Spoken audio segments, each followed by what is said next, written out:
America అధ్యక్షుడు Donald Trump ఇప్పుడు central ఆసియాపై కన్నేశాడు. మధ్యాసియాలో ప్రధానంగా Kazakhstan, Uzbekistan, Kyrgyzstan, Tajikistan, Turkmenistan దేశాలు ఉంటాయి. తాజాగా ఈ దేశాలకు చెందిన నాయకులు అమెరికాను సందర్శించారు. అధ్యక్షుడు ట్రంప్తో సమావేశమయ్యారు. వారంతా ఓ ఆశతో వచ్చారు. ఏమిటా ఆశ అంటే అరుదైన ఖనిజాలు సరఫరాలు. సెంట్రల్ ఆసియాలో భారీగా అరుదైన ఖనిజాల నిక్షేపాలు ఉన్నాయి. మధ్యాసియా ప్రాంతం అత్యంత సంపన్నమైనదిగా ట్రంప్ తెలిపాడు. అంతేకాదు ఈ ప్రాంతం వ్యూహాత్మకంగా కూడా కీలకమైనది. సంప్రదాయంగా సెంట్రల్ రష్యా పెరెట్లో ఉంటుంది. ఇదే ప్రాంతం చైనాకు ఆట స్థలంగా మారింది. ఇప్పుడు ఈ ప్రాంతంలోనే ట్రంప్ పాగా వేయాలని ప్లాన్స్ వేస్తున్నాడు. ట్రంప్ వ్యూహాలు సెంట్రల్ ఆసియాలో వర్కౌట్ అవుతాయా? ఈ 5 దేశాలు ఇజ్రాయెల్కు మద్దతు ఇస్తాయా? Let's watch.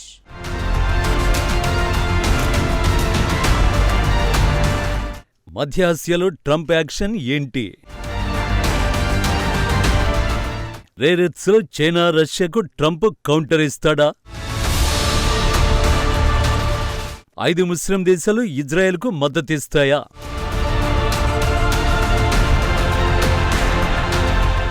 అమెరికా అధ్యక్షుడు డొనాల్డ్ ట్రంప్ మళ్లీ తూర్పు వైపు కన్నేశాడు. తాజాగా వైట్ హౌస్లో 5 సెంట్రల్ ఆసియా దేశాలకు ట్రంప్ ఆతిథ్యమిచ్చాడు. ఆ 5 దేశాలు ఏవో కాదు, Kazakhstan, Uzbekistan, Kyrgyzstan, Tajikistan, Turkmenistan.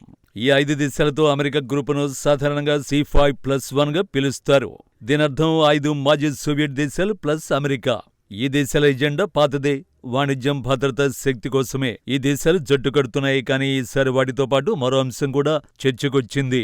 ఆ అంశమే ఖనిజాలు. స్మార్ట్ ఫోన్లు, ఫైటర్ జెట్లతో పాటు ఎలక్ట్రిక్ కార్ల వరకు అన్ని ఆధునిక గ్యాడ్జెట్ల తయారీకి అత్యంత కీలకమైనవి ఈ అరుదైన ఖనిజాలు. ట్రంప్ నుంచి వచ్చిన సందేశం క్లియర్. అరుదైన ఖనిజాలను అమెరికా కోరుకుంటోంది.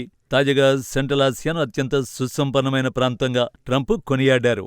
అమెరికా ఇంధన భద్రతకు సెంట్రల్ ఆసియా అత్యంత కీలకమైనదిగా వైట్ హౌస్ బాస్ తెలిపాడు.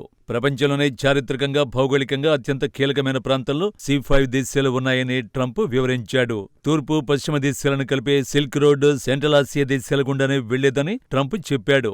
ఆ దేశాలకు ఎంతో గొప్ప చరిత్ర ఉందని అమెరికా అధ్యక్షుడు వివరించాడు. ప్రత్యేకించి ఈ 5 దేశాల నేతలతో ట్రంప్ అరుదైన ఖనిజాలపై చర్చలు జరిపారు. ఈ ప్రాంతంలో యురేనియం, కాపర్, బంగారం, అరుదైన ఖనిజ నిల్వలు పెద్ద ఎత్తున ఉన్నాయి.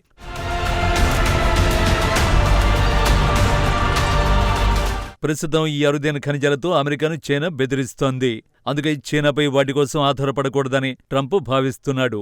గ్లోబల్ తయారీ రంగంలో చైనాను డామినేట్ చేయకపోయినా తమ అవసరాలకు సరిపడా రేర్ ఎర్త్స్ ను ఉత్పత్తి చేసుకోవాలని ట్రంప్ యత్నిస్తున్నాడు. అందులో భాగంగానే ప్రస్తుతం 5 దేశాల నేతలతో అరుదైన ఖనిజాల అంశాన్ని ట్రంప్ ప్రస్తావించాడు. ఆయా దేశాలతో ట్రంప్ కొత్త ఒప్పందాలను కుదుర్చుకున్నాడు. ట్రంప్ విషయానికొస్తే ఆయా దేశాలతో విస్తృత ప్లాన్లు ఉన్నాయి. సప్లై చైన్ను రక్షించుకోవడంతో పాటు అమెరికా ఆర్థిక విస్తరణకు ట్రంప్ శ్రీకారం చుడుతున్నాడు. గతంలో ఎన్నడూ లేనంతగా సెంట్రల్ ఆసియా దేశాలతో భాగస్వామ్యాన్ని అమెరికా బలోపేతం చేసుకుంటోందని ట్రంప్ తెలిపాడు.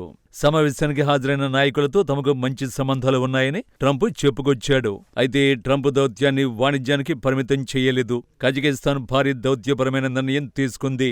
ఇబ్రహీం అక్కాడ్ అనే ఒప్పందంలో జాయిన్ అవుతున్నట్టు ఆ దేశం ప్రకటించింది.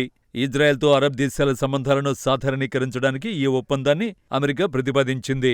ప్రస్తుతం ఇజ్రాయెల్ను కజకిస్తాన్ అధికారికంగా గుర్తించడానికి అంగీకరించింది. కజకిస్తాన్ అద్భుతమైన దేశమని, దానికి అద్భుతమైన నాయకుడు ఉన్నట్టు ట్రంప్ కొనియాడారు.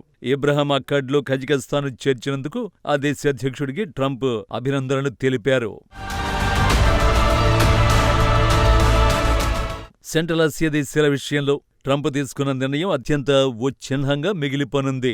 నిజానికి కజకిస్తాన్, ఇజ్రాయెల్ మధ్య దౌత్యపరమైన సంబంధాలు కొనసాగుతున్నాయి. కానీ ఇబ్రహీం అక్కాడ్లో కజకిస్తాన్ చేరడం అనేది ఓ సందేశాన్ని పంపడమే అవుతుంది.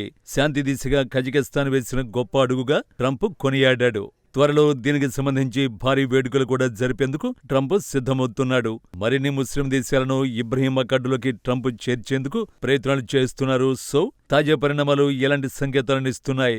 ఎందుకు ట్రంప్ సడన్ గా సెంట్రల్ ఆసియా వైపు దృష్టి సారించాడు? దీనికి సమాధానం జియోపాలిటిక్స్. ప్రధానంగా సెంట్రల్ ఆసియా చుట్టూ రష్యా, చైనా, ఇరాన్ దేశాలు ఉంటాయి. ఈ 3 దేశాలను అమెరికా శత్రువులుగా భావిస్తోంది. నిజానికి ఆ 3 దేశాలు సెంట్రల్ ఆసియాలో పాతుకుపోయాయి. మధ్య ఆసియా ప్రాంతం రక్షణ, వాణిజ్య నెట్వర్క్లను రష్యా డామినేట్ చేస్తోంది. అదే ప్రాంతంలో మౌలిక సదుపాయాలు, మైనింగ్ రంగాలను చైనా శాసిస్తోంది. ఈ 2 దేశాలు కలిసి సెంట్రల్ ఆసియాలోని రైల్వే లైన్లు, పైప్ లైన్ల మార్కెట్లను నియంత్రిస్తున్నాయి. ఈ విధానానికి చరమగీతం పాడాలని ట్రంప్ కోరుకుంటున్నాడు. ట్రంప్ రెండోసారి అధ్యక్షుడిగా అధికార బాధ్యతలు చేపట్టిన నాటి నుంచి సెంట్రల్ ఆసియా వ్యాప్తంగా భారీ వాణిజ్య ఒప్పందాలను కుదుర్చుకుంటున్నాడు.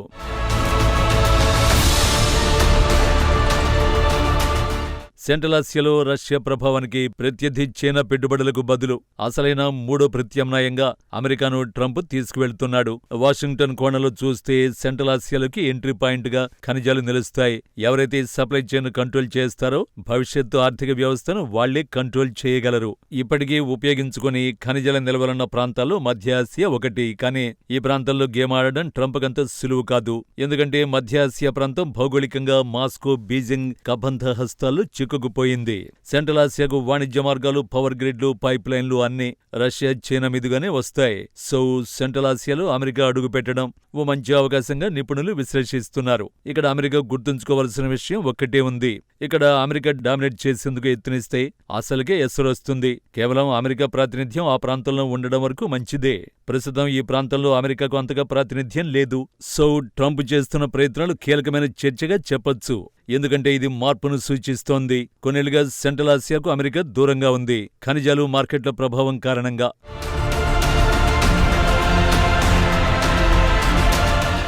ఇప్పుడు సెంట్రల్ ఆసియా కొత్త మార్కెట్గా అవతరిస్తోంది. అమెరికా అధ్యక్షుడు ట్రంప్ వ్యూహం సింపుల్.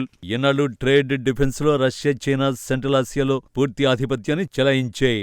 ఇప్పుడు అదే వాణిజ్యం దౌత్యంతో ట్రంప్ సెంట్రల్ ఆసియాలోకి అడుగు పెడుతున్నాడు. ట్రంప్ వ్యూహం పారితే యూరేషియాలో మళ్లీ కొత్త రూట్లు ఏర్పడతాయి. ఒకవేళ ట్రంప్ వ్యూహాలు వికటిస్తే మాత్రం పరిణామాలు వేరుగా ఉంటాయి.